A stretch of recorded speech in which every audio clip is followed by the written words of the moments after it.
So animation, give me one sec here. Okay, animation in Maya 2022. As Will said, I'm Mark Tanner. I'm the senior product owner of animation for Maya and Motion Builder. I've got 20 years experience in mostly games, some VFX, but I've been working in games and animation for many, many years using our products, working at companies like Ubisoft, Microsoft, short stint in VFX at Digital Domain and Capcom and Electronic Arts, to name a few. So I'm excited to show you all our new features. But first, I'd like to introduce you to one of our newest team members on the Maya team, Meghana. Hello, thanks, Mark. So I'm Meghana Gupte, Senior User Experience Designer for Maya. Previous work experience has been briefly in software, but worked for over a decade as an animator for companies like Sony ImageWorks, Weta Digital, Scanline VFX, and Double Negative. Awesome. So today, unfortunately, our special guest, Jean-Denis Haas, had a big project at ILM he's working on, but there is a great video of our conversation with him that we'll be showing after. He's the associate animation supervisor at ILM, as well as a teacher at Animation Mentor in his own Spongella animation workshops. He's got a great YouTube channel, so definitely check it out. He's been testing out all these new features in Maya, and here's a little video on some of the new features that we're going to be talking about today and getting his reactions about those features. First, we hit cache playback performance. I saw a note in the chat. Has there been any updates to animation performance and stability? This has been a huge focus for animation for the team this year. You'll see some great gains in cache playback and stability. We've got a new ghosting editor that also works with cache playback. We've also got the time editor, which also takes advantage of cache playback. So you'll see a theme here with all these new features. It's all about that runtime final frame quality speed. We've also got some updates to time slider bookmarks and some really great graph editor additions for both motion capture animation and keyframe animation. So we'll jump into our video with JD and Meg and I, and just talking about all the new features in Maya. Hi, my name is JD, and I teach animation at the Academy of Art, Animation Mentor, and my own Spongella workshops. I also work at ILM, and I've been working for, let's say, 17, 18 years. And I use Maya ever since in school up until now. It's a great tool. I'm very excited to hear about those new features. So JD, what has your experience with cache playback been like up until now? Obviously, you've seen these videos now and gotten a taste of it. What's your experience been like so far? Now that I switched to cache playback, it's just generally anything that makes the scene faster as you animate is just better. I don't see why you would not use cache playback. It's so much better. Anything that makes it real time or close to real time in animation is just the best. That's a great point. One of the things we're trying to do is really sort of open up the black box of cache playback, at least for animators. So one of the things we're trying to do with these videos and some of the updates is to really show what animators can do themselves, to just sort of fine tune the cache playback settings themselves. And depending on their hardware and depending on the scene and what viewport settings they have, there's a lot of little tricks there that they can do to optimize their scene. With your students, JD, do you see them using the ghosting editor and these types of planning tools in Maya to plan out their shots when they get started? Or When I see this, I think of two things. One, it's just because I draw with my dry erase marker for my space. I got two of these, or two colors for what it is and what I want it to be. But sometimes it's just really good to have it clearly in scene, also with an orbiting camera, just to have it in 3D space. I think that with the custom functions of the opacity, the colors, all that is great. I would highly recommend that students would try it. The key here is we've got cache playback enabled. You can try this tool out. You can experiment with it. If you have access to motion capture data or a library of keyframe data, you can really play with things here. So we're really excited about performance gains we have here, and then some of the new features where you can apply different layers of animation and get new animation performances from multiple takes. You're familiar with this, and you might use this one a little bit when you're reviewing animations, or how do you use this one, JD? To me, this is so convenient just because you have it in your scene, and the fact that you can grab any control with any animation and then reposition it, that to me is just the best. Because I'm just, maybe it's my Swiss nature, but I like to be organized and to have it color coded and to know, this is still rough, this is more polished. Or if you give notes, right? If you do this in a teaching setting and you get a scene from a student, you can say, this works well, and then this needs more work, this is kind of rough, and you can change it for them. It's just a visual and just an overall organizational tool that I think is really great. JD, I don't know how much motion capture you deal with, but we've added a bunch of new filters for dealing with motion capture in Maya. We're finding that more and more users are dealing with motion capture. Do you use much mocap in your workflows, or? Yes, at work. Which yeah. I'm not really allowed to talk too much about that. Yeah. But, they have their own ways of cleaning things up, and every now and then you get maybe like a scene that's a bit more raw. So definitely looking forward to implementing that. My last couple of shows are kind of, spaceships, don't use mocaps. It kind of depends what you work on. I'm about to test out a Rococo mocap suit. So cool. I am very excited about any tool that will help me in terms of, peaks and jitters and cleanliness. That's great. It's always an issue, like with jitter, especially feet, just for dampening and just also keeping completely locked. Just there's so much help you need once you go outside of just a raw performance take. On the flip side of that, obviously we saw some great keyframe workflow additions to Autotangent, and the whole idea here is we want to make it easier for animators when you're going from a blocked-in scene, and essentially the first time you hit Autotangent and really start the hard work with fine-tuning those curves in the graph editor. We've actually updated the math and the algorithm behind how the curves interpolate and how they behave when you move the keys closer or further away from each other. Mm-hmm. So how does that apply to what you do with your animators and your students and your own workflows? I see quite a few students using that, and I think that new fine-tuning is going to help them a lot. I think it's definitely helpful at the very beginning, rough something out just to get it going, so you don't have to worry too much and spend all that time. It also depends on your workflow, right? Some people have not too many curves or not too many keys and rely a lot on curve manipulation, and some people just do every frame.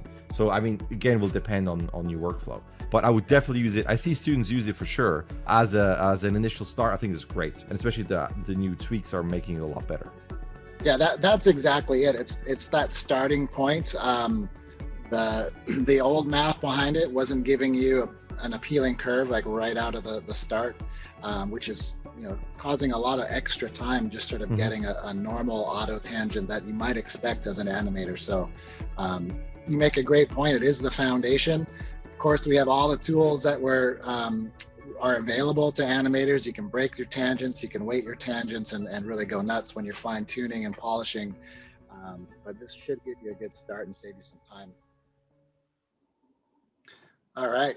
So special thanks to JD. First off, it was great talking to him. We'll hopefully have the full version of that video. It was about an hour long, talking about all the new features and what you can do with Maya and animation.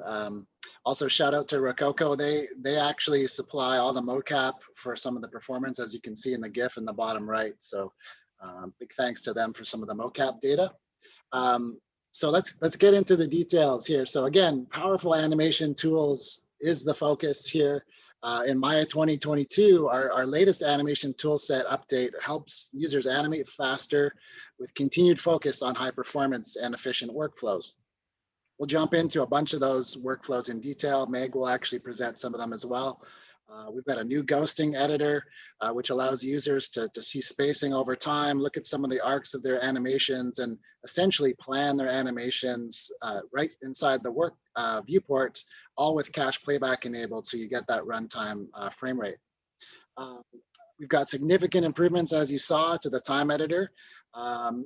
The time editor didn't actually have capabilities for cache playback before now, so now that's enabled.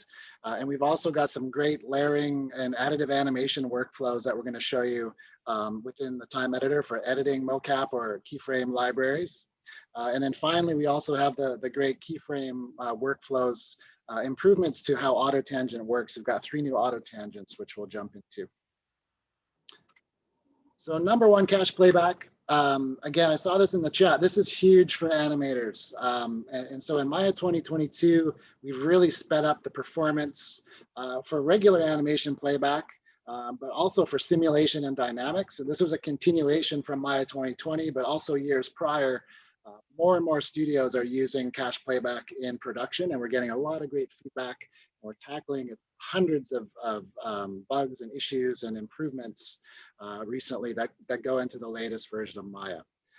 We've also got some investment in image plane and image sequence support, which is great if you're doing VFX work. And then I've already mentioned the dynamics, but really the essence of cache playback along with dynamics and simulations is that real-time playback, live scrubbing your animation, and not having to play blast to see animation on your final frame character. Previously, you'd have to play blast that or render it, which takes a lot of time. And when you're iterating animations and constantly going over each animation, that's integral. So all of the tools that we'll show today is based on cache playback. So please keep that in mind. We'll jump into some of the details here in the next video. So we've got our octopus scene here. It's running at about 7.5 frames a second, full viewport 2 settings, anti-aliasing, ambient occlusion, full textures, and the whole deal. So it's running fairly slow. I'm on a laptop. It's a decent laptop, but we really want to show off the power of cache playback. So what I'll do here is I will turn on cache playback. And while the cache actually builds, you'll see it in the timeline, it builds up. I'll show you my settings here. So I'm in evaluation cache, basically the default cache playback settings. And now that our cache is built up, we'll hit play again. And you can see already, just with the default settings, we're already just about at our target frame rate, which in this case is 24 frames a second for this shot. So right away, some significant, triple the frame rate, which is awesome. All the same settings. This looks really good in the viewport, and I can go ahead and animate and iterate with real-time speeds. So if we right-click on the playback controls and go to playback speed, you'll see that we're in real time. And that's going to match the actual target frame rate in your animation preferences, which is 24 frames a second. But if you really want to see how fast cache playback can go, you can switch to play every frame free. You can see how much Maya can actually handle here. So this is taking the scene all the way to 140 frames a second. So you can load more characters, more complexity, and switch to these settings if you really want to unleash cache playback. So a great demonstration of just how fast and how real time you can get your animations playing with these nice viewport 2 settings to see your final frame quality animation at real time speeds. So yeah, shout out to Zoo Tools and all the folks involved with some of these assets and great animation scenes to demo this stuff with. It's been a blast showing all this stuff. Really nice models and animations, so thank you. I'll hand it over to Meg. She's going to present some of the new features in the new ghosting editor. Thanks, Mark. So yeah, we now have a new ghosting editor in Maya 2022. As you all might remember, we had one in 2020, but now we have a way improved interface. And now you can visualize your animation. There'll be snapshots of animations through the scene. And now you can manage how and what parts of the character you would like to visualize in the viewport. As you all have seen, the cache playback feature and ghosting editor takes full advantage of that, and which means support for deforming geometry. There is improved viewport to support and real-time playback. There's also a custom ghost display, and that will let you all manage multiple ghosted objects in one place. There are certain preset modes for different workflows, and you all can also control the color and opacity of your ghost. So I'll show you the next video where there will be all the features here. So we have an improved ghosting editor in Maya 2022. And let's take a look at this. So as you see, this is an animated octopus rig. and it's running in real time. I have my cache playback mode on here, and we also have bubbles in the scene. Now to go to ghosting editor, I head to visualize under animation. I click on open ghosting editor, and you see that we have an improved interface here. And this new ghosting editor is now designed in a way that brings all the features here in one place, and which means leading to a more optimized workflow. So in the earlier versions of Maya, you had to head to visualize and then either select one of these options here or go to the attribute editor and head to ghosting editor here, where you had all this information right here. And it wasn't very convenient. So now with this new ghosting editor, you can head directly here in this and change or use any mode you want to.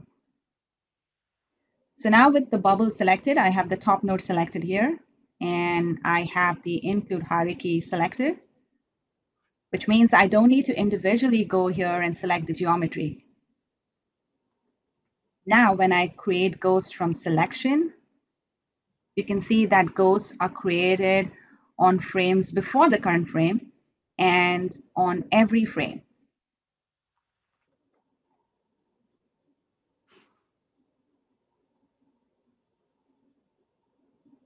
As you also see that once we create ghosts, the geometry is included in the space out here, which means, again, you don't need to keep going to the outliner back and forth. Now, as you see, we have these presets here, and since we have it set on ones, we see ghost on every frame. Now, if you want to see ghost every 2 frames, you click on this option. Whereas if you want to see ghost every 4 frames, you can click on this option. Now, if you want to see ghost before and after the current frame, you click on this mode. Whereas if you just want to see ghost after the current frame, you can choose this mode here. We also have a custom mode. So in the custom mode, we have these options for frame step, pre-frames, and post-frames. So frame step is essentially the spacing between ghosts. And pre-frames and post-frames are the number of ghosts you want to see before the current frame and after the current frame. So if I increase my step size to say 9, you can see how the spacing between the ghosts has increased. And similarly, if you see, I've increased the pre-frames to 4 and I've increased it my post-frames to 4. You can see how the number of frames before the current and after keep changing. You also see that we represent these ghosts from post-frames and pre-frames with 2 colors. And if you head to the display options here, we have the pre-frame color and the post-frame color. And feel free to choose any color of your choice for the ghost after the current frame or ghost before the current frame. There's also an option for changing the near opacity and the far opacity of ghosts. So right now, the values are set to maximum, but I usually like keeping my far opacity to the minimum. And as you see you can see how this opacity of these ghosts is changing. It just gives like a better contrast in terms of visualizing your ghosts. There's also a custom mode here. And I really like this mode because in this, I can go to any frame I want to. And if I just click here on add current frame, you see that say frame 97 has been added here. And now when I create ghost from selected, you can see that ghosts have been created on this frame. So again, I can just go around this frame, click on add current frame, create ghost from selection, and as you see, ghosts have been created on these frames. Now you can unghost any selected geometry by just going on one of the geometry shapes here. And if I click on Unghost Selected, you see that the ghosts associated with this geometry have been deleted. And finally, you can also click on Unghost All, and as you see, all your ghosts have been deleted. So that's about it for the ghosting editor. All right, thanks, Meg. Next up, we'll jump to our time editor improvements. So in Maya 2022, animators can now set the time editor clips to be additive, allowing them to mix two different clips together to layer animation performances. Additionally, the time editor now supports cache playback, like I mentioned. So this allows animators to essentially hit play without needing to play blast when you're building complex scenes with multiple characters and multiple clips. Let's just jump into the video and we'll get into some of the details. So let's jump back into Maya here and take a look at some of the changes we've done to cache playback in regards to the time editor. So I'll turn cache playback on and play back my scene. You can see I'm around 40 frames a second before that cache playback builds up. Once cache playback kicks in and the cache is full, we're now at around 60 frames a second, which also happens to be our target frame rate for the scene. The scene is some motion capture data shot at 60 frames a second. So we're now hitting our target frame rate, which is great. When you have complex scenes, multiple characters in the time editor, you want to be playing back your animation at that target frame rate and really have those final frame quality representations of your characters while you animate and iterate on your scenes, the performances.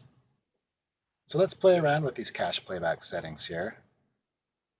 Right now we're playing at real time, which is the target frame rate for this actual scene, which again is 60 frames a second. We're going to change to playback every frame free and really see just how fast cache playback can perform. So as you can see, we're almost near double the frame rate when we go into the free mode, over 100 frames a second. So this really just shows the power of cache playback along with the time editor. So some really nice gains here in Maya 2022. So let's take a look at our new additive animation clips in the time editor. We still have our walk cycle here, but what I'm going to do is essentially loop out this walk cycle a few times to match this other clip that we brought in. This clip by itself is a character with just upper body motion acting hot. And we want to layer this animation on top of the walk cycle clip. So we're going to set this clip below to additive. And essentially what we get, simple performance of character acting hot. All right, so some great performance gains with the time editor. Shout out to Turbo Squid. They provided a bunch of other rigs like the Bat Sniper that you just saw. So thanks to them and everyone involved. Next up, we'll show off our time slider bookmarks. So you can use the time slider bookmarks to flag events on the time slider, drawing attention to moments in time for animation or for layout. Like JD said, bookmarks are useful in many different workflows when you work with events in time.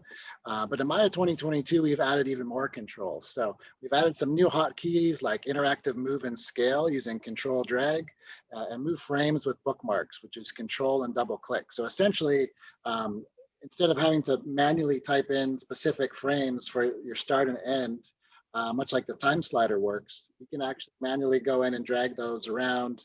And you can also select controls with those bookmarks that are associated with a character or something animated in your shot. We'll take a look at that in the next video. So let's jump into Maya here. We've got a scene of a character walking through the scene with some motion capture of a stumble. I've added a few different bookmarks using the bookmark manager. You can see an idle bookmark for when the character's standing and idling.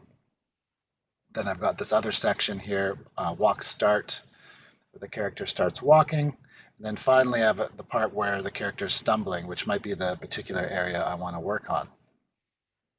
So previously, you couldn't move these bookmarks around by clicking on them. And what we've added is using the control button, you'll see this crosshair pop up. I can actually move these bookmarks around if I want to adjust the timing. I can also go to the end of each bookmark and scale these out. Before this, in previous versions of Maya, you had to go in and actually type in new numbers and do a bit of math, which was time consuming and not ideal. So that's a nice addition to have when you're really fine tuning both your animation, but also the timings of these bookmarks. The next hotkey we've added is the ability to select the timeline along with the bookmark as well. So if you control double click, it'll actually select anything in your time slider to go along for the ride. So if I have this foot controller selected with some keys on it, and I double click, I can actually move this bookmark, and now all the keys associated with it go along for the ride, which is really nice, again, to retime some shots along with the keyframes and the bookmarks together. All right, and next up, we'll jump into our graph editor edition. So I'll hand it back to Meg to run you through this. Sure. Graph editor additions. We have several improvements to the graph editor now in Maya 2022. And there are new filters we have, like smooth filter, there's peak removal filter, resample filter, and that would help cleaning up, resampling, and smoothing animation curves. There are also 3 new auto tangent modes, which are auto ease, auto mix, and auto custom. And that's going to definitely help reduce the amount of time needed to craft your animation curve shapes, especially the first time you'll start spining your shot. So I'm going to walk you all through the new auto tangents, and then Mark will go over the animation filters. So let's take a look at these in Maya. As you see, this is an already animated character out here. Now let's grab one of the controls, say the root control. And as you see here in the graph editor, which is where most of the animators spend their time polishing their performance after blocking their shot. So let's select, say for instance, their Y rotations. And as you see, this is a very typical animation curve. I have my buffer curves on. So let's see first what the existing auto tangents do. Now, if I select the keys here and I click on auto tangent, you can see that in relation to this buffer curve, the shape of the curve has changed drastically, and there is a very harsh entry into this point out here. So what animators had to do, they used to keep inserting keys here and adjusting the neighboring keys around to get a nicer ease into this point and ease out, thus spending more time and efforts. The new auto tangents will now address these issues and will give more appealing curve shapes, and also as per animator needs. So let's take a look at each one of these. So I grab these keys here, and now I click on auto ease. So as you see here, in relation to this buffer curve, the shape of the curve has not changed much in relation to this. And there is a very nice ease into this point and ease out. The next mode is auto mix. When I click on that, as you can see that it has medium influence in relation to its nearest neighbor, which is this, and the curve doesn't ease into this point as much as the previous mode. Finally, it is possible to control the shape of the curve by using auto custom and changing the coefficient value. To go to auto customs, you go to tangents, auto, and you can see that a new menu has been added here in Maya, where you can see all the other auto tangents. And here is auto custom, where you click on this, which opens up this box, and you can see this custom coefficient value, which ranges from -0.5 to 1. Now a value of -0.5, so I'm selecting these keys here, and if I click on apply, you can see that the shape of the curve has changed, and this works pretty similar to the auto ease. Whereas a value of 0, if I click on apply, this works pretty much close to the auto mix, and a value of 1 works similar to our default auto tangents. You can also play around with any of the values you want here, suiting your needs, and to adjust the shape of the curve, depending on what you'll want. You can also access the new auto tangents by right-clicking on the graph editor, and you can see that these options have also been added under this menu out here.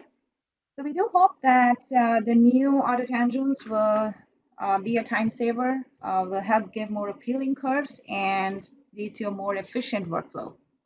So let's jump into Maya here. We've got this motion capture performance here running at 60 frames a second with cache playback. We've got the smooth filter and the peak removal filter. So the first thing I've selected is I have this knee controller here.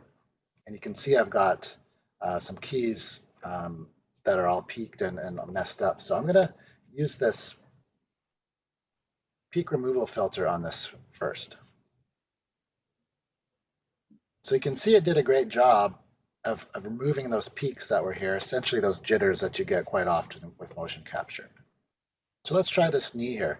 We've got the classic Euler filter fix here on this one. You can see we've got some nice curves here now. This particular area, we've got quite a bit of bumpiness. We're going to apply the smooth filter, smooth that out.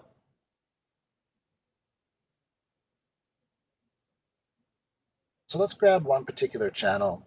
You can see some jankiness here. We're going to use the peak removal filter. You see how nicely that cleans that curve up. There are a few bumps here and there. We're going to use peak removal on that one again. You see what a great job it does on those types of curves. We'll grab these hands, which quite often have a lot of jitter in them. You've got a bunch of things happening here. I'm just going to smooth those out with the smooth filter, peak removal filter. See my cache building up. It's a fairly long scene. It's 365 frames long at 60 frames a second. But we've cleaned up those hands, gotten rid of all those jitters, have some nice curves there to work with. All right, so thanks again to ZooTools and Turbo Squid, everybody involved. You can see some really powerful new tools that animators use all the time, constantly. So that's been the focus, along with cache playback for performance. Special thank you to Rococo again for partnering us with the motion library and the motion capture data used in all these examples. ZooTools, Turbo Squid, JD, go check out JD's channel, as well as Harvey Newman. So Harvey Newman is more on the game side, but he's got some tutorials out on his YouTube channel going through all these new features. He had a sneak peek. And then most importantly, thanks to the Maya 2022 dev team. Thanks everyone for your hard work and congratulations.